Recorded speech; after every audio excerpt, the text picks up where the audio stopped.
मित्रों, जैसा सामने से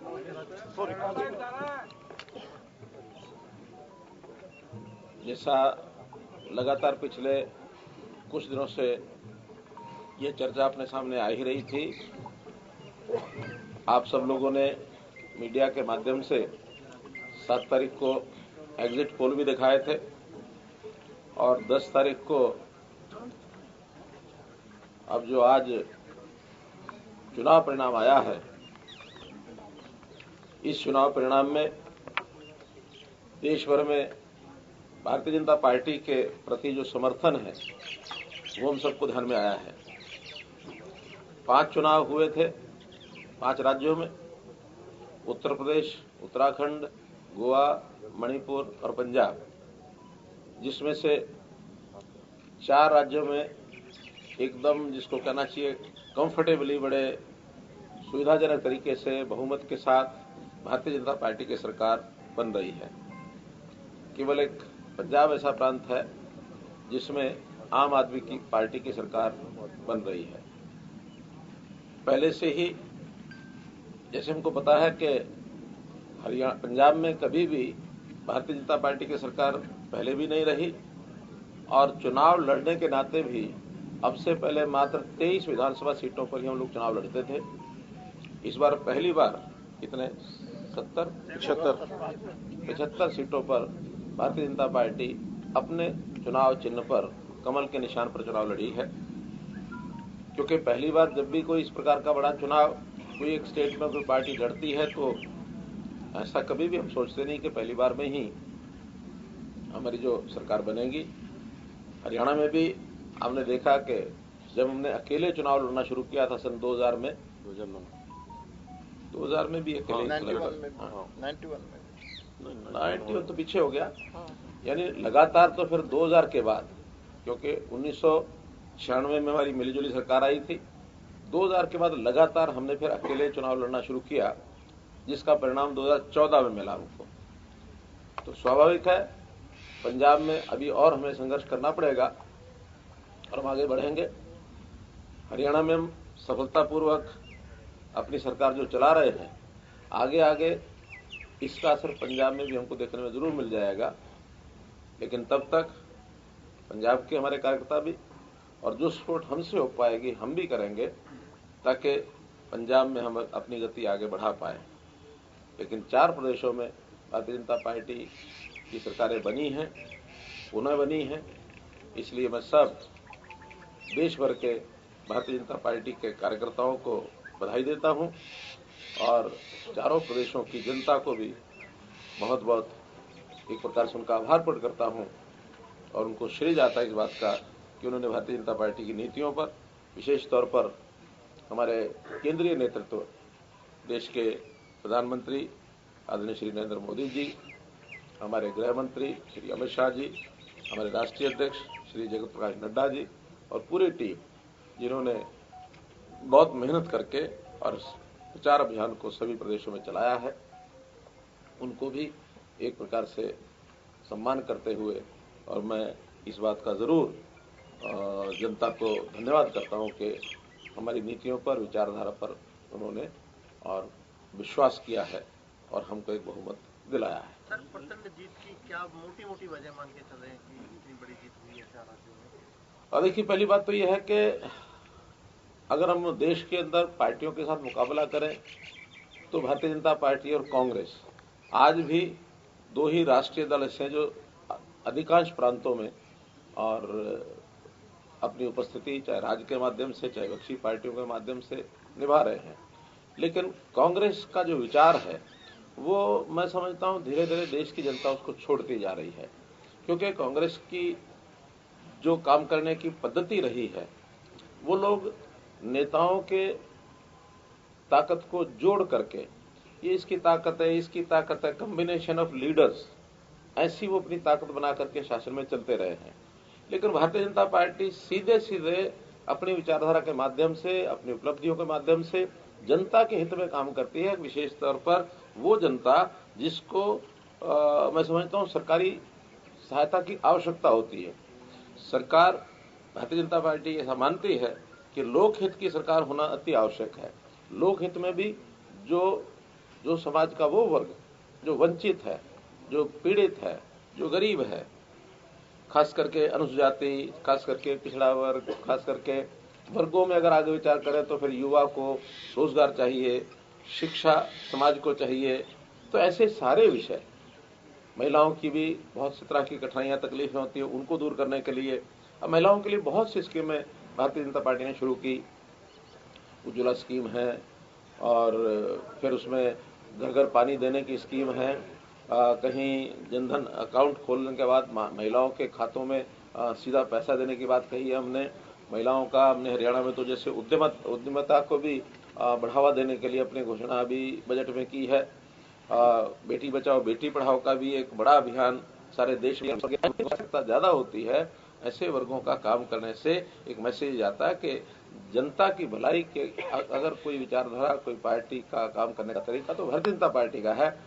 कांग्रेस ने हमेशा नारे लगाए हैं, गरीबी हटाओ, गरीबी हटाओ, गरीबी हटाओ, लेकिन नारों के आगे बढ़ करके उन्होंने कोई उसके लिए पद्धति दी हो, कोई उसके लिए प्रत्यक्ष काम दिया हो, कोई प्रोग्राम दिया हो, ऐसा कभी नहीं किया है। केवल नारों से नहीं बनता है, प्रत्यक्ष जमीन पर काम जब करते हैं उसका लाभ यानी उसका जो जनता है उसका एक उसको रिकॉग्नाइज करती है। इन नतीजों के बाद आप कांग्रेस का क्या भविष्य देखते हैं, राजनीतिक भविष्य? सर इसी पे जोड़ रहा हूँ मैं, राघव चड्ढा ने बोला है कि नेचुरल रिप्लेसमेंट है आम आदमी पार्टी कांग्रेस की।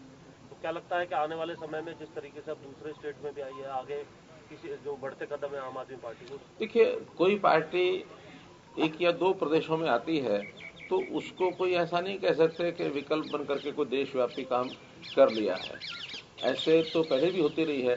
आखिर कम्युनिस्ट भी कभी 2-3 प्रांतों में लगातार आते रहे हैं। इस प्रकार के उदाहरण और भी मिल सकते हैं कि एक या दो प्रदेशों में आए हैं। अब इनके पास 2 प्रदेश आए हैं, इसका अर्थ नहीं है कि कोई राष्ट्रीय विकल्प यानी इस रूप में कांग्रेस के विकल्प के रूप में खड़े हो गए हैं।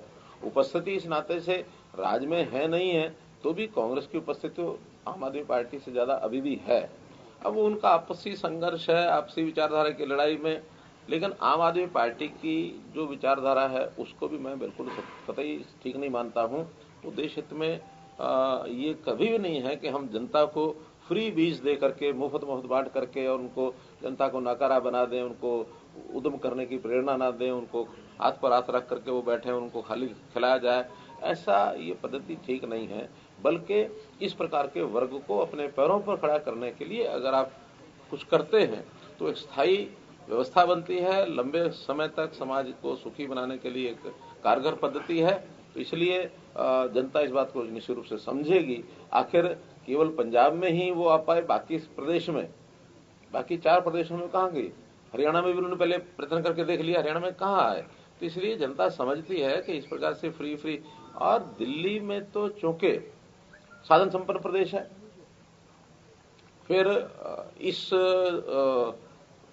इस चीज को स्वीकार करने के लिए बहुत से ऐसे वहाँ एरियाज हैं, जो कि झोपड़ी एरिया, बाकी सब एरिया, वहाँ गैप बहुत है दिल्ली के अंदर।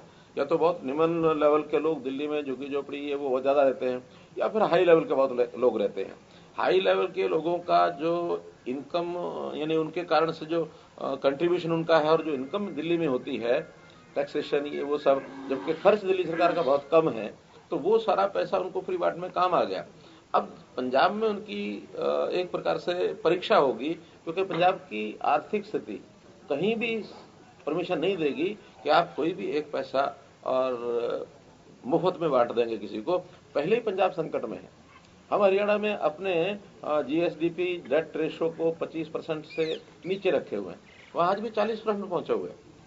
आखिर पैसा कहीं से बांटना होता तो कहीं से लाना भी पड़ता है। आम आदमी पार्टी के सामने पंजाब में सबसे बड़ी चुनौती आप यही मानते हैं, जिन्होंने मुफ्त में घोषणाएं की हैं देने की, तो ये बड़ी चुनौती है? चुनौती ये भी है, एक बड़ी चुनौती जो हमें ध्यान में आ रही है कि पंजाब एक बॉर्डर स्टेट है, और जिस प्रकार की रीति नीति एक राष्ट्रीय दल की बॉर्डर स्टेट में पड़ोसी देशों के साथ डील करने की होती है, ये एक बहुत बड़ी समस्या मुझे भय लग रहा है कि कहीं ऐसी ना आ जाए और उसको टैकल ना कर पाए। क्योंकि पिछले दिनों में विचार के नाते से कई बार उन्होंने जो टिप्पणियां की हैं, वो टिप्पणियां बहुत घातक टिप्पणियां की हैं। अलगाववादी ताकतों के साथ खड़े होने की जो उन्होंने अपनी मंशा दिखाई है, ये भी अपने आप में खतरनाक पहलू है। पंजाब को सुरक्षित रखने में जो प्रयत्न एक राष्ट्रीय दल कर सकता है वो कितना करेंगे भविष्य की बात है। हरियाणा को ज्यादा सजग होने की जरूरत है। सीएम साहब, दिल्ली लगातार पानी मांगता रहता है, SYL का एक मुद्दा है। अब पंजाब में सरकार है, केजरीवाल जी कहते हैं कि पानी की आपूर्ति होनी चाहिए। इसको लेकर के क्या अभी ये विषय भविष्य में आएगा, किस रूप में आएगा, क्योंकि पानी लेने में हरियाणा पंजाब की लड़ाई है और पानी देने में दिल्ली हरियाणा की लड़ाई है। तो एक तरफ आम आदमी पार्टी की सरकार लेने वाली है, एक तरफ देने वाली है। तो अब देखेंगे वो कैसा रोल करते हैं। हरियाणा को अब जिस तरह से आपने कहा कि विचारधारा है, हरियाणा को ज्यादा सजग होने की जरूरत रहेगी। हरियाणा हमेशा ही सजग है, चाहे पंजाब में या पड़ोसी प्रदेशों में किसी की भी सरकार आए, हम हमेशा सजग रहते हैं। कभी भी किसी एक पार्टी के आने से सजग नहीं रहते और दूसरी पार्टी के आने से सजग होंगे। अपने अपने प्रदेश में हर किसी को सजग रहना चाहिए। भारतीय जनता पार्टी की सरकारें, हाँ, जहां पड़ोसी धर्म को निभाने का विषय होता है और कहीं पूरे अंचल के विकास की बात आती है, तो सब सरकारों से मिलकर पहले भी चलते रहे हैं। ऐसा यानी एक प्रकार से सहयोग का समर्थन पड़ोसी प्रदेशों का जैसे होना चाहिए वैसे सबका रहेगा, वो हम भी रखेंगे। और दिल्ली में उनकी सरकार रही है तो इस चीज में कहीं उन्होंने भी कोई हमारे से दूरी बनाई ऐसी नहीं है। प्रदूषण की लड़ाई के अंदर हम लोग इकट्ठे भी खड़े रहे हैं। तो ऐसे कुछ विषय हैं जिसके अंदर इकट्ठे रहना भी पड़ता है, पड़ोसी धर्म निभाना पड़ता है। लेकिन जहां कहीं कोई बहुत चिंताजनक पहलू आएगा हम उसके लिए सतर्क और सतर्क है। प्रदूषण के मामले में अब पंजाब और हरियाणा पर जो एलिगेशन लगते थे उनकी सरकार आ गई, अब उनके लिए काफी चुनौती रहेगी आरोप लगाने। मैं कह रहा हूँ पानी भी है, प्रदूषण भी है और बहुत विषय आएंगे, क्योंकि एक तरफ दिल्ली में वो हमारे पड़ोसी हैं, दूसरी तरफ पंजाब में पड़ोसी रहेंगे। तो जो बहुत आसानी से एक दूसरे प्रदेश के ऊपर बातें फेंकने की आई थी, जरा सोच समझ के फेंकेंगे। के मामले में आपका दबाव माना गया और एक पंजाब के सदस्य जिसकी 27 मार्च को जिसको उठाया जाना था उसको 6 महीने की एक्सटेंशन दी गई है, इस विषय में क्या कहेंगे आप? देखिए अभी तो वो विषय आएगा, क्योंकि हमने ये विषय कहा है तो उसके ऊपर विचार केंद्र जरूर करेगा। क्योंकि केंद्र को हमने कहा कि जिन प्रदेशों का इसमें स्टेक होता है, स्टेक होल्डर्स का पूरा इसमें ध्यान रखना चाहिए। उसमें चाहे हरियाणा है, पंजाब है, हिमाचल है, राजस्थान है, सबका ध्यान रखा जाएगा। भगवंत मान आपसे मिलने आते हैं तो आप बड़े भाई के तौर पर आशीर्वाद देंगे, क्योंकि चन्नी जी ने भी बड़ा गेस्चर दिखाया था, आपसे मिलने आए। तो देखिए मैंने बताया ना, कुछ बातें ऐसी होती है पड़ोस धर्म की होती हैं, पड़ोस धर्म सबको निभाना चाहिए। क्या होगा देखें। स्तर पर पहुंच गई है पंजाब चुनाव में। बात यह ना कि कभी ये तो आरोप कोई भी किसी के ऊपर लगाएगा, कौन न्यूनतम स्तर पर चला गया, कौन ऊपर आ गया। कोई न्यूनतम जाता है, कभी ऊपर आता है, कभी ऊपर से नीचे भी जाता है। आखिर एक समय ऐसा था कि भारतीय जनता पार्टी देश में न्यूनतम स्तर पर आ गई थी 1984 में। आज एक समय ऐसा है कि भारतीय जनता पार्टी सर्वोच्च स्तर पर है देश में। तो ये राजनीति, लोकतंत्र देश में राजनीति जो होती है जनता जनार्दन होती है, जनता के हाथ में होती है। जैसा डिलीवर करेगी पार्टी वैसा जनता उसमें प्रसाद देगी। सर एक सवाल और है मेरा।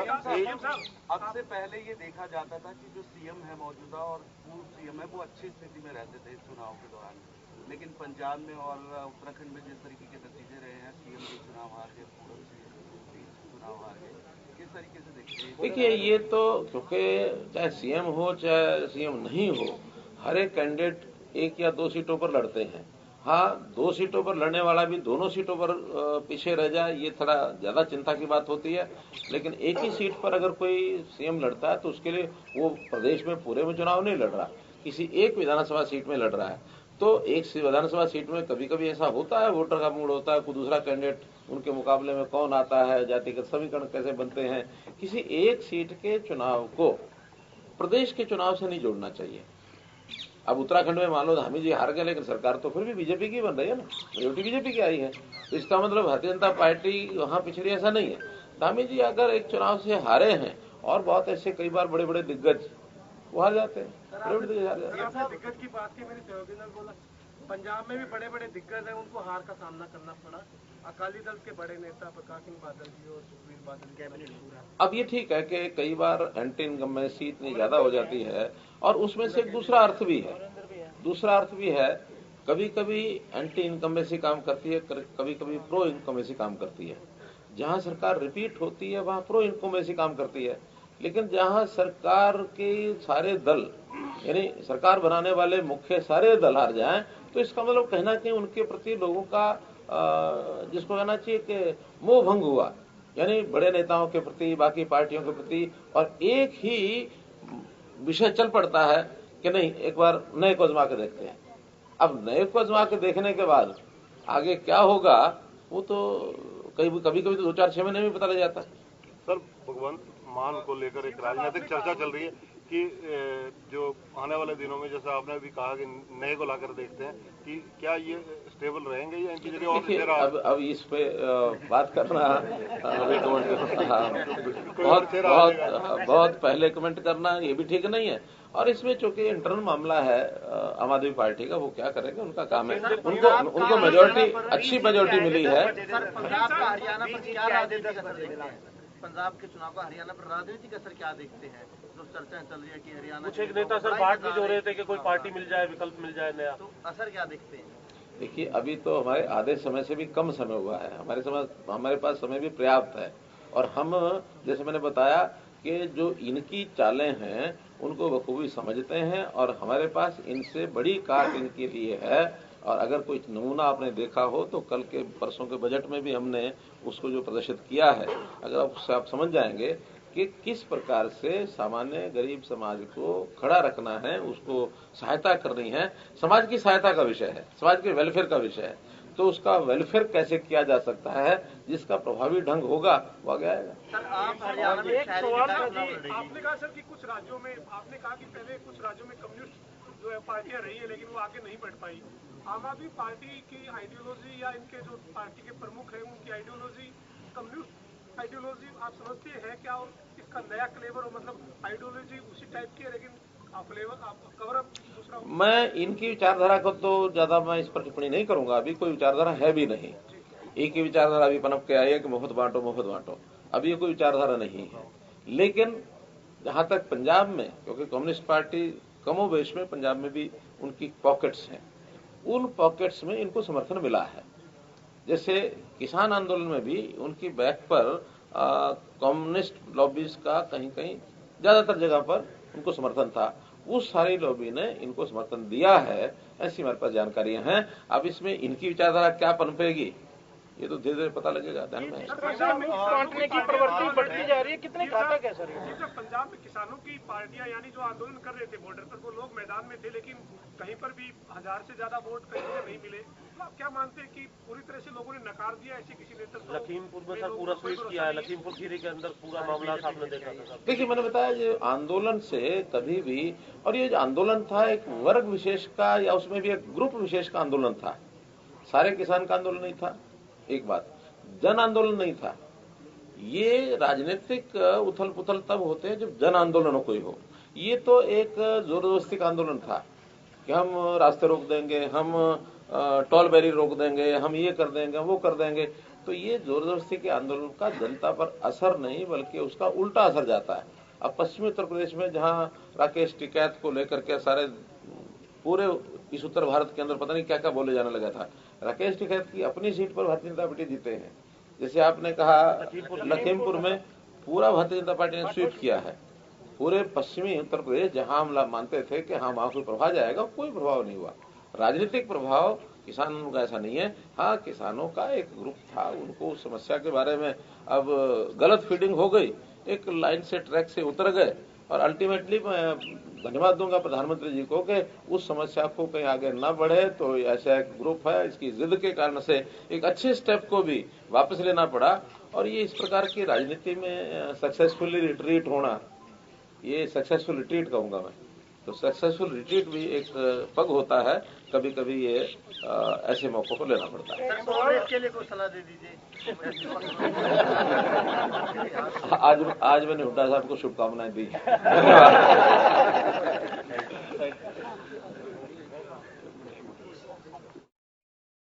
मुख्यमंत्री मनोहर लाल पत्रकारों के सवालों का जवाब दे रहे थे। भारतीय जनता पार्टी ने 4 राज्यों में बेहतरी दिखाई है, बेहतर प्रदर्शन किया है और 4 राज्यों में बेहतर प्रदर्शन करते हुए मुख्यमंत्री मनोहर लाल ने अपना रिस्पांस भी दिया है। पत्रकार लगातार उनसे सवाल पूछ रहे थे, कई मसलों को लेकर उनसे सवाल पूछा गया। आम आदमी पार्टी ने पंजाब में बेहतर प्रदर्शन किया है, इसको लेकर सीएम मनोहर लाल ने कहा कि राष्ट्रीय विकल्प नहीं है आम आदमी पार्टी। तो लोगों ने कांग्रेस को पूरी तरह नकार दिया है। हम जनता के हित में काम कर रहे हैं, ये बात कही सीएम मनोहर लाल ने। आम आदमी पार्टी की विचारधारा ठीक नहीं है, तो कई बातों का जिक्र किया सीएम मनोहर लाल ने। उन्होंने कहा कि जनता इसे बहुत जल्द समझ जाएगी, जनता जल्द ही सच को जान जाएगी। तो कांग्रेस के विचार को जनता छोड़ रही है, यह बात कही सीएम मनोहर लाल ने। तो पहले ही पंजाब संकट में है। इसी के साथ ही सीएम मनोहर लाल ने कहा कि दिल्ली से अलग है पंजाब की आर्थिक स्थिति, भौगोलिक स्थिति, इसलिए वहां पर फ्री बीज का मुद्दा नहीं चलेगा। दिल्ली की स्थिति अलग है, पंजाब की स्थिति अलग है। यहां तक कि जब पत्रकारों ने एसवाईएल के मुद्दे पर मुख्यमंत्री मनोहर लाल से सवाल पूछा तो मुख्यमंत्री मनोहर लाल ने कहा कि जो हमारे साथ लगते जो बॉर्डर स्टेट है उन पर हम खासा तौर पर ध्यान देते हैं, क्योंकि नशे का मुद्दा अपने आप में हरियाणा के लिए भी बहुत बड़ा है और पंजाब के लिए भी, इसलिए हम खासा ध्यान रखते हैं अपने बॉर्डर स्टेट पर और हम कोशिश करते हैं कि बेहतर काम कर सकें, क्योंकि भारतीय जनता पार्टी लोकहित पार्टी है, जनता को ध्यान में रखते हुए उनके मद्देनजर काम करती है। जब पत्रकारों ने सवाल पूछा कि आम आदमी पार्टी लगातार विस्तार कर रही है तो सीएम मनोहर लाल ने कहा कि अच्छी बात है विस्तार कर रही है, लेकिन आम आदमी पार्टी राष्ट्रीय विकल्प नहीं है। तो कांग्रेस ने हमेशा नारे लगाए काम नहीं किया, ये बात कही सीएम मनोहर लाल ने। और इसी के साथ ही कहा 2 सीटों पर ही कोई सीएम पीछे रह जाए, यानी कि वह चरणजीत सिंह चन्नी